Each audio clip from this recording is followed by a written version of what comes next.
या बातमीपत्राचे प्रमुख प्रायोजक प्लॅटिनम मॉल इंद्रधनु सोलापूर. सोलापुरातील सर्वात प्रतिष्ठित इंद्रधनु सोसायटीचा नवीन भव्य कमर्शियल प्रोजेक्ट आता रेल्वे स्टेशनच्या अगदी शेजारी शहराच्या मध्यवर्ती ठिकाणी. माजी उपमहापौर प्रवीण डोंगरे यांनी भाजपात प्रवेश केल्यानंतर कर्णिकनगर इथं आपल्या समर्थकांची तसंच परिसरातील नागरिकांची कार्यकर्त्यांची एक बैठक घेतली. त्यामध्ये आपल्या पक्ष प्रवेशामागील भूमिका त्यांनी त्यांच्या समोर विशद केली. महापालिकेच्या निवडणुकी संदर्भात कर्णिकनगर, एकतानगर, पद्मानगर प्रभाग क्रमांक 9, 12, 13 या भागातील निवडणुकी संदर्भात चर्चा करण्यासाठी पत्राशेड कर्णिकनगर इथं शनिवारी बैठक पार पडली.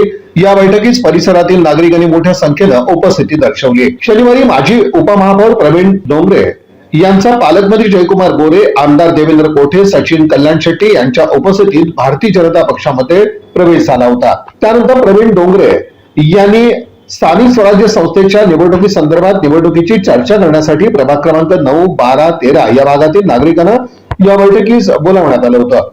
मला निवडणुकीमध्ये उभारू द्या किंवा नाही उभारू द्या, मी आज तुम्हाला शब्द देतो की इथून पुढचं काम आपल्यासाठी असेल.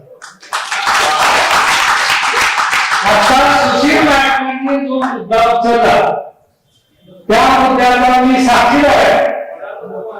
2013 फिरलोय, परिस्थिती माहित आहे.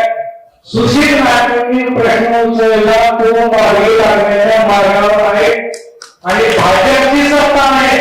काम कसं करून घ्यायची ही आमची जबाबदारी. शिक्षक साहेब निवडणुकीच्या विषयानंतर आता लोकांचे प्रश्न काय? दररोज पाणी पुरवठा झाला पाहिजे. मी तुम्हाला सांगतो नियोजन करता तो कारभार मी खरे करताना या भारतीय जनता पार्टीच्या अध्यक्ष आहे. भाषणात सांगितलं की प्रवीण डोंगरे उपमहापौर मी त्याबद्दलच्या पाणी काम बघितलं, त्यांनी केलेलं नियोजन बघितलं आणि पाणी पुरवठा सुरळीत करण्यासाठी प्रवीण डोंगरेचा प्रवेश असा हा अर्थ झाला. प्रवीण डोंगरेला मला हे तुम्हाला सगळ्यात आधी काढून घ्या, भारतीय जनता पार्टीच्या लोकांनी तर पूर्णपणे काढून घ्या. आमची मागणी शहरातल्या विकासाच्या कामात पाणी पुरवठ्याचा तुम्हाला विषय सांगतो. पाणी कधी पण येते, रात्री अपरात्री पाण्याची वेगळी झाली. राष्ट्रवादी काँग्रेस पक्ष यांनी त्यांचे आंदोलन विषय मांडले आणि त्यांनी कशाप्रकारे नागपूरला 40 मिनिटाच्या बैठकीमध्ये 30 मिनिटं बोलत आले. तर सगळ्यांना कळाले की पाणी आपण आपल्याला पाणी मिळतं. हा रायला बाग, बगीचा, गार्डन हे आपले सगळे आता या ठिकाणी आपले सभागृह उभारलं पाहिजे. हा कारण जे रिटायर लोक आहेत त्यांनी भरपूर काय प्रसंग बघितले, त्याचे अनुभव आहे. पण आताची जी सूत्र आहे ती पुढे मुलांचे पण आहे. आता मी पहिल्या काळामध्ये निवडणुकीमध्ये पडल्यानंतर थोडं काम करायला चालू केलं. पण जे निवडून आले नगरसेवक त्यांनी सांगितलं की प्रवीण डोंगरेचं काम जर केलं तुम्ही तर आधी काय तुम्हाला सोडतात.